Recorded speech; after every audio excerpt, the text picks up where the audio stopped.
France से आ गया मैं।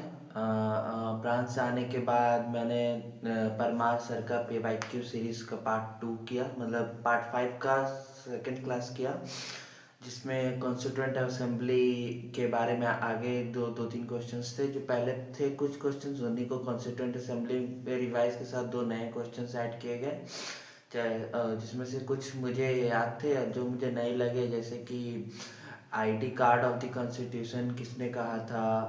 फिर प्रियम्बल के, मतलब प्रियम्बल के बारे में था कि ID card of the constitution बोला जाता है उसको।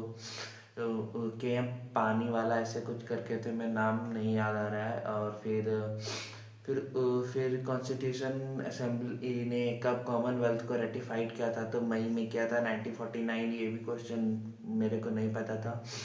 फिर कॉन्स्टिलेशन के बारे में पढ़े। फिर कॉन्स्टिलेशन में कि जो इरेगुलर डब्ल्यू शेप होता है वो क्या था, कॉन्सिप्या। नाम करेक्ट है कि नहीं मुझे उतने नहीं कॉन्सिप्या कहते हैं कॉन्स्टिलेशन को। फिर उर्सा मेजर पढ़ा कि उसको द ग्रेट बियर, ये सब तो लगभग सबको पता ही होंगे।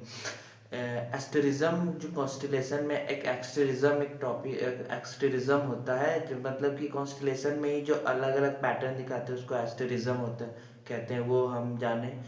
फिर उसके बाद दिल्ली सल्तनत के बारे से रिलेटेड क्वेश्चंस था कि दिल्ली सल्तनत में किसने नोबल्स को वीक किया, तो मुझे पहले लगा बलबन, बट वो आंसर था अलाउद्दीन खिलजी था, कि क्योंकि अलाउद्दीन खिलजी ने ही वाइन्स पे बैन किया था, सोशल गैदरिंग पे बैन किया था। सो इस वजह से नोबल्स को वीक करने का क्रेडिट जाता है अलाउद्दीन खिलजी को। नोबल्स को चहलगामी को ब्रेक किया था बलबन, इसलिए मुझे लगा कि वो उसका आंसर बलबन होगा, बट थैंक यू कि करेक्ट हो गया।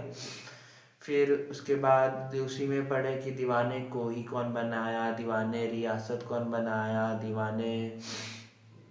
दीवाने मुस्तक राज कौन बनाया, मतलब अलग अलग जो डिपार्टमेंट्स दिल्ली सल्तनत के टाइम बने थे उनके बारे में जाना।